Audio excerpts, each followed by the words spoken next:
Sua Excelência, Presidente da Assembleia Nacional, os membros da mesa, aos dignos deputados, aos auxiliares do titular do Poder Executivo, os caros jornalistas angolanos e angolanas. Estamos aqui hoje no segundo ano consecutivo para apreciar e votar um Orçamento Geral de Estado revisto. Era óbvia a necessidade do Governo ter de corrigir o orçamento aprovado para 2016. Já em novembro do ano passado, no início do debate para aprovação do Orçamento Geral de Estado para este ano, tornou-se evidente que as previsões estavam erradas, que as contas públicas iriam registrar um déficit elevado de bilhões de kwanzas, tendo o Governo feito ouvidos de mercador a todas as vozes que aconselharam uma previsão mais realista. Tal como o ano passado, estamos a fazer uma revisão do OGE no último quadrimestre do ano, o que não é muito bom. Quando aflito, o Governo descobre que já não dá mais para esconder que estamos perante uma enorme derrapagem nas contas públicas. E por que esta derrapagem? Por causa da enorme teimosia e direi mesmo insensibilidade, por não ouvir os conselhos e as inúmeras críticas responsáveis e construtivas, efetuadas na altura por nós, Grupo Parlamentar da UNITA, pelos outros grupos parlamentares, bem como pela sociedade civil que publicou inúmeros alertas. Fomos chamando a atenção para o irrealismo e excesso de otimismo nas previsões orçamentais. Avisamos sempre que a enorme dependência ao petróleo traria ao futuro grandes problemas à economia nacional, que a inflação galopante traria um aumento das despesas públicas. Aconselhamos vezes sem conta da necessidade de se diversificar de facto e não meramente em teoria a economia. Alertamos sobre os perigos do excesso de endividamento, principalmente da China, e a pouca qualidade das obras em geral, que estavam e estão a ser efetuadas. Porque o que se constata é, de facto, em orçamentos sucessivos, voltarmos a alocar verbas para as mesmas obras já executadas anteriormente. Reiteradas vezes avisamos dos grandes prejuízos que iriam trazer ao país a elevada corrupção, a falta de transparência na gestão da coisa pública, a falta de fiscalização e o cabritismo, o despesismo e esbanjamento de dinheiros públicos, males e vícios que permanecem e que encontramos em todo lado, com incidências extremamente negativas na economia nacional e na vida de todos nós. Males que, infelizmente, prevalecem. Perguntamos o que foi feito para corrigir estes males. Quanto a nós, quase nada. Agora, as provas aqui estão, neste Orçamento Geral de Estado revisto. Com imensos danos, não nos devemos esquecer do preço pago em vidas nos primeiros meses deste ano, com uma crise sem precedentes a atingir o setor da saúde, onde continua a permanecer prioritário proceder a investimentos substanciais em formação, em equipamento, em medicamentos, para não voltarmos a viver o mesmo drama, com o número de mortes que o Governo nem teve a coragem de condividir publicamente e que foram muito elevados. Tínhamos razão quando votamos contra o orçamento aprovado aqui. A sua execução só trouxe desgraça e mais pobreza ao nosso povo e retrocesso na economia do país. O poder de compra de qualquer chefe de família degrada-se todos os dias. O desemprego cresce e os despedimentos nas empresas são diários.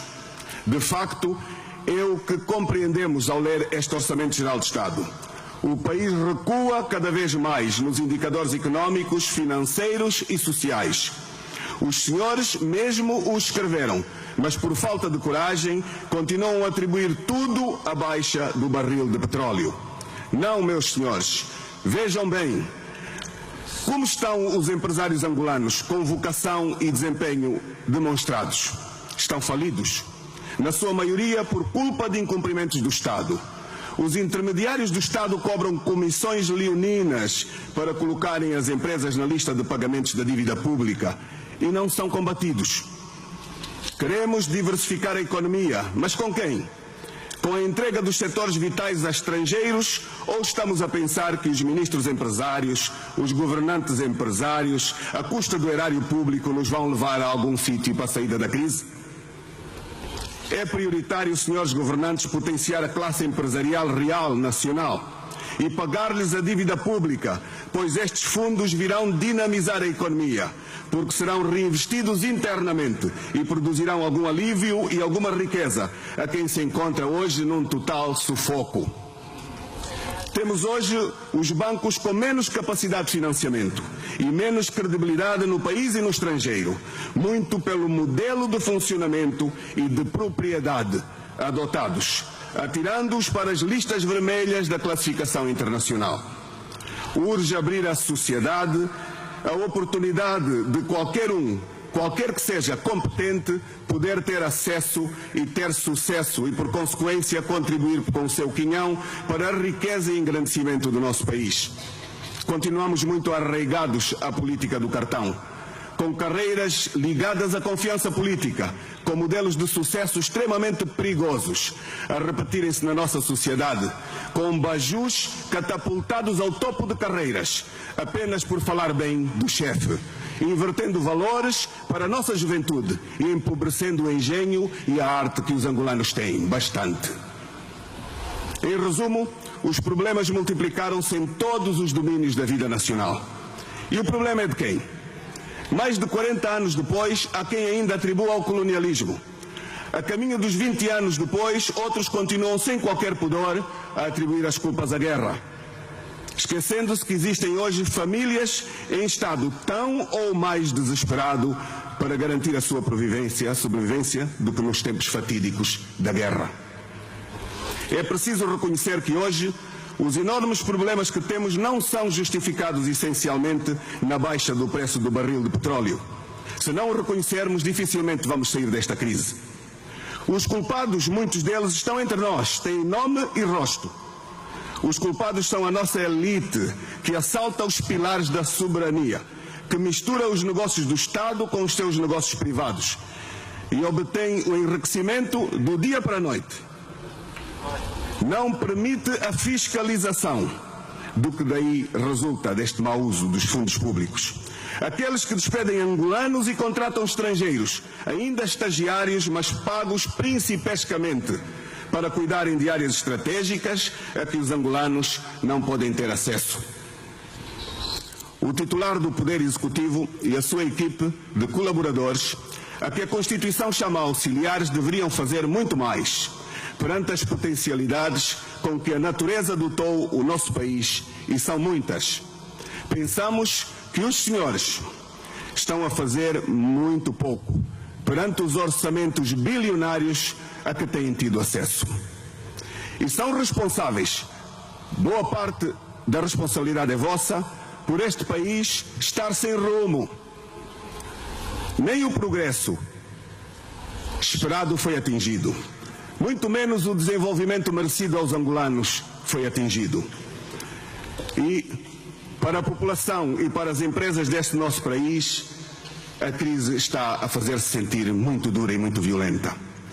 Aos olhos de toda a gente, nem produzir mais, muito menos distribuir melhor. E o slogan agora, qual será? Trabalhar com muito menos para fazer mais? Fazer mais com menos? E quem acreditará neste tipo de mensagem? Os gabinetes de ação e propaganda que consomem milhões e milhões do erário público, que controlam monopólios da comunicação social existente, já não conseguem convencer os angolanos, onde os lares e até a classe média do nosso país estão a ficar destruídos. O nosso país está a perder a classe média. A dita diversificação também não se revê neste Orçamento Geral de Estado. Vamos a uma análise mais técnica. Nos termos da Constituição, compete à Assembleia Nacional aprovar o Orçamento Geral do Estado, artigo 161º, e fiscalizar a Conta Geral do Estado, artigo 16º, a linha B. Ora, por força do acórdão do Tribunal Constitucional, o Poder Legislativo encontra-se amordaçado do seu papel de representante do povo. A Assembleia Nacional começa a considerar inconstitucional o pleno exercício da fiscalização, e ao deputado são sonegados direitos e poderes, cujas proibições têm como resultado o não incômodo dos predadores, mas grandes danos para a coisa pública. Apesar do desempenho económico perspectivado ainda ser considerado positivo, 1,1%, o nível de eficácia e eficiência dos gastos públicos, em nosso entender, é baixo. Olhando para este Orçamento Geral do Estado, verificamos que a função defesa, segurança e ordem públicas correspondem a 13,36% do total do orçamento, valor superior a toda a atividade económica, que tem 12,29%. Também a defesa e segurança continuam a ser superiores à dotação dos setores da educação e da saúde, que tem 10,90%. Falando ainda da defesa, chamamos aqui a atenção para o uso incorreto que se está a dar às Forças Armadas angolanas, envolvidas em demolições que não são nem de perto nem de longe o objeto da sua elevada missão. Há que pôr limite a esta incorreta utilização das nossas Forças Armadas. Também urge responsabilizar o autor do disparo que matou o jovem Rufino António. Não deve ser escondido, em nome de quem acredita na justiça. Verificamos também que continua a existir uma linha no Ministério do Interior com verba muito elevada, 2.505.962.862 para a defesa civil. Corpo ilegal e atualmente inexistente à luz da lei. Urge esclarecer bem esta questão. A mesma linha consta ainda de uma outra questão, reservas orçamentais. A defesa civil aqui tem a dotação de 17.400 milhões de kwanzas. Há que dar claras explicações sobre esta questão, porque esta mesma defesa civil até ataca deputados e depois a Assembleia diz não pode ser feita averiguação porque é inconstitucional. Pelos números atrás indicados e a título de exemplo, gostaríamos de saber qual o impacto deste orçamento revisto nas áreas do emprego. De facto, é importante. No caso da agricultura e segurança alimentar, uma área muito estratégica no nosso país, apetece direcionar ao excelentíssimo Ministro algumas perguntas. Quais os indicadores de produção previstos por cultura? Que incentivos reais estão a ser dados aos agricultores? Quanto à segurança alimentar, o Sr. Ministro da Agricultura sabe dizer-nos qual é o nível da produção nacional? Desta ou daquela cultura agrícola, quais os indicadores da procura e de acesso aos principais mercados desses produtos? Com as estradas que temos, e é preciso alterá-las, qual é a real situação dos produtos do campo chegarem à cidade? 0,39% do Orçamento Geral do Estado é que é atribuído à agricultura. Sr. Ministro, desta vez vai nos responder o mesmo que da outra que quisermos aumentar o seu valor e o senhor disse que estava satisfeito? Está satisfeito com 0,39% de um setor estratégico como a agricultura? É persistente a descoordenação das políticas públicas entre os departamentos ministeriais. Dou exemplos. O Programa de Fomento da Atividade Agrícola possui dotação orçamental nos Ministérios da Economia e da Agricultura. O Programa de Desenvolvimento da Atividade Comercial e de Infraestruturas Básicas possui dotação orçamental nos Ministérios da Economia e do Comércio. O Programa de Água para Todos possui dotação orçamental nos Ministérios da Energia e Águas e do Turismo, entre outros programas com a mesma nominação, cujos ministérios receberão dotações para concorrerem num vulgar despesismo. Tal como vem mencionado no relatório de fundamentação, a importação dos bens da cesta básica no primeiro semestre sofreu uma redução de 40% comparado ao período homólogo do ano passado. Se, entretanto, olharmos para a incipiente produção interna, fruto da desastrosa execução do Programa de Diversificação da Economia, percebemos o nível de insegurança alimentar que graça o país, o que representa uma ameaça à segurança nacional que deverá merecer a atenção adequada. No setor das infraestruturas e transportes, perguntamos qual o nível de emprego de cidadãos nacionais, quais as medidas de combate ao cartelismo no setor das infraestruturas. Como é possível haver concorrência quando o Executivo primou pelo monopólio do mercado de fiscalização às infraestruturas públicas, sendo este mesmo fiscal, Dar Consulting, também o projetista da obra? Esta proposta do Orçamento Geral do Estado indica-nos que no mercado primário de divisas a taxa de depreciação da moeda nacional é de 47% em relação ao primeiro semestre do ano passado. Gostaríamos de saber qual a taxa de depreciação da moeda nacional no mercado informal, aquela que atinge efetivamente a população. Reconhecemos que a consolidação orçamental e a diminuição da dívida pública são essenciais, mas urge fiscalizar e reduzir a despesa onde ela é desnecessária ou exorbitante. Por isso precisamos de auditar os programas de financiamento públicos, renegociar contratos e dívidas dos setores de infraestruturas, reestruturar o setor empresarial público e consolidar os seus fluxos financeiros, reduzir as consultorias com mão de obra não residente, entre outras medidas de contenção. A criação e implementação de novos paradigmas de regulação que obedeçam a uma política de redução dos preços de bens e serviços essenciais impõe-se imediata. A presente proposta perpetua a violação aos princípios da unidade, universalidade e da publicidade por falta de informação quanto à identificação de todas as pessoas que beneficiam de receitas públicas. Ao omitir as dotações orçamentais do setor público administrativo e do setor empresarial privado, público aliás.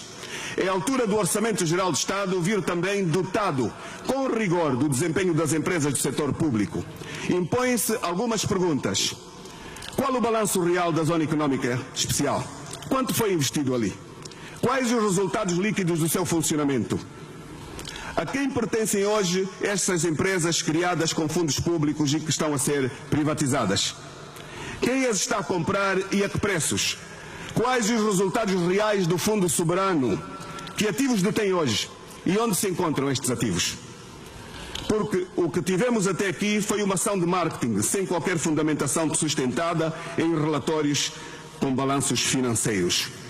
Qual a real situação financeira da Sonangol? Qual o seu real estado antes da transição para a atual administração?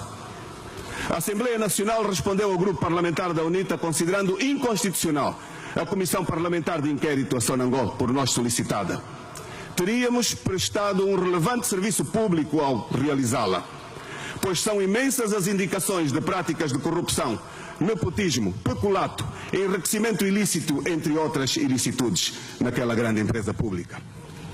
A supervisão ao setor empresarial público deve vir acompanhado de incentivos aos gestores cumpridores, bem como de sanções àqueles que provadamente incorrerem em más práticas na gestão do bem público, ambas devidamente publicitadas como pedagogia. Um outro aspecto não menos importante para a saída da crise. Um rigoroso controlo da posição orçamental requer que o Executivo apresente informação financeira transparente e comparável, que seja regularmente monitorizada e analisada. A Assembleia não pode ser impedida de o fazer. Isso de forma a assegurar que os objetivos orçamentais são cumpridos e que são tomadas medidas para corrigir excessos de despesa de forma atempada. Por fim, algumas chamadas para o facto do Orçamento Geral do Estado nada trazer quanto ao real valor da dívida pública, que tudo indica já ter ultrapassado os limites permitidos pela lei. Também o Orçamento Geral do Estado nada diz quanto ao real valor do Kwanza em relação ao dólar, procurando esconder debilidades da nossa realidade. Muito obrigado a todos.